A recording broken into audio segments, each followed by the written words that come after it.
فلسطین کا انتخاب یہودی برادری کے لیے کیا گیا تھا، جبکہ لبنان اور شام سے متصل وادی بقا کو شیعہ مسلمانوں کا علاقہ قرار دیا گیا تھا، جبکہ شام سنی مسلمانوں کے لیے مختص کیا گیا تھا۔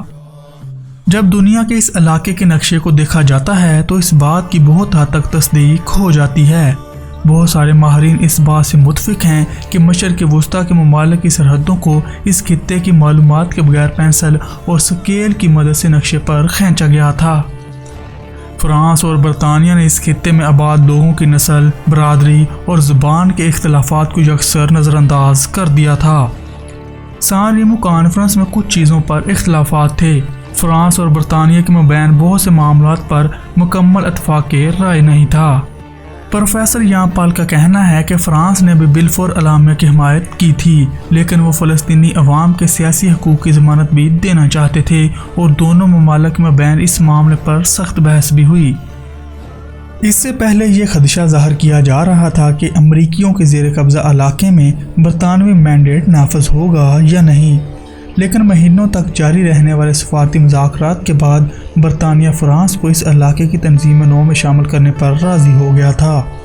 فرانس میں عرب دنیا کی تاریخ کے پروفیسر ہنری لارنس کا کہنا ہے کہ فرانس کو اپنے منصوبے میں شامل کرنے پر برطانیہ اس لیے راضی ہو گیا کیونکہ وہ سمجھ گیا تھا کہ پورے مشرق وسطیٰ کو کنٹرول کرنے کے لیے اس کے پاس اتنے وسائل ہی نہیں ہیں۔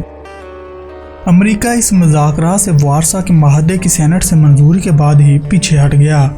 وارسا معاہدہ پہلی جنگ عظیم کے بعد ہوا تھا۔ سان ریمو کانفرنس میں آرمینیا اور کردوں کے لیے علیحدہ ریاست کے معاملے پر بھی تبادلہ خیال کیا گیا تھا۔ امریکہ نے آرمینیا کے لیے مینڈیٹ جاری کرنے سے انکار کر دیا۔ کانفرنس میں سلطنت عثمانیہ کے کچھ علاقوں کی تقدیر پر بھی تبادلہ خیال کیا گیا تھا۔ 4 ماہ بعد اگست 1920 میں سویرس معاہدہ ہوا، جس میں عثمانی حکمرانوں نے ہارے جانے والے علاقوں پر برطانیہ اور فرانس کے تسلط کو قبول کر لیا۔ یہیں سے سلطنت عثمانیہ کے زوال اور ترکی کی قیام کی بنیاد پڑی اور 3 سال بعد ترکی معرض وجود میں آیا۔ سویرس معاہدے کو باقاعدہ طور پر سان ریمو کانفرنس میں ہی عملی جامہ پہنایا گیا تھا۔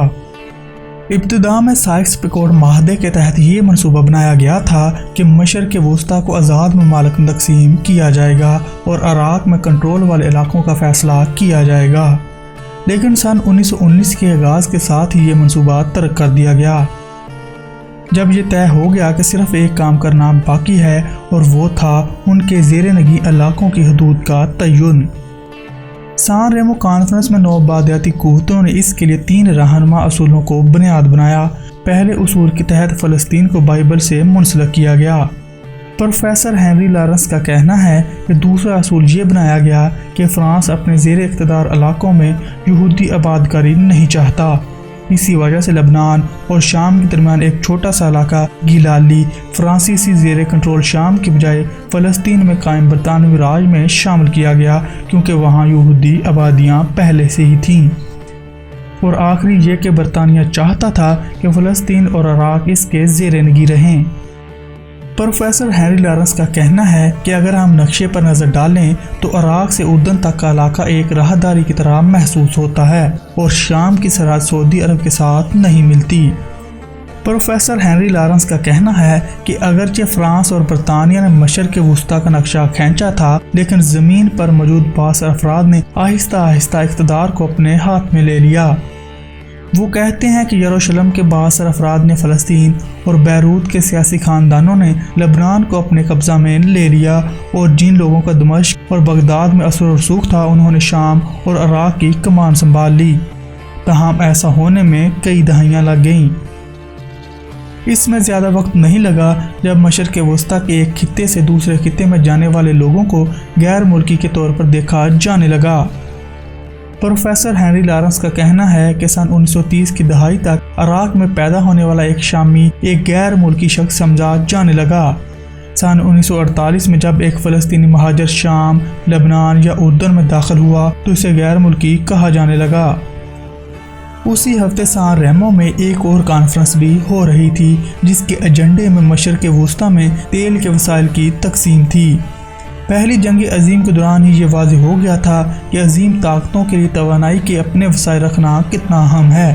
ہنری لارنس نے اس حقیقت کی طرف توجہ مبذول کراتے ہوئے کہا کہ ایک بار جب علاقوں پر کس کا تسلط ہو گیا، اس بات کا تعین ہو گیا، اس کے بعد برطانیہ اور فرانس نے مشرق وسطیٰ کے بلیک گولڈ یعنی تیل کے لیے بات چیت کا آغاز کر دیا۔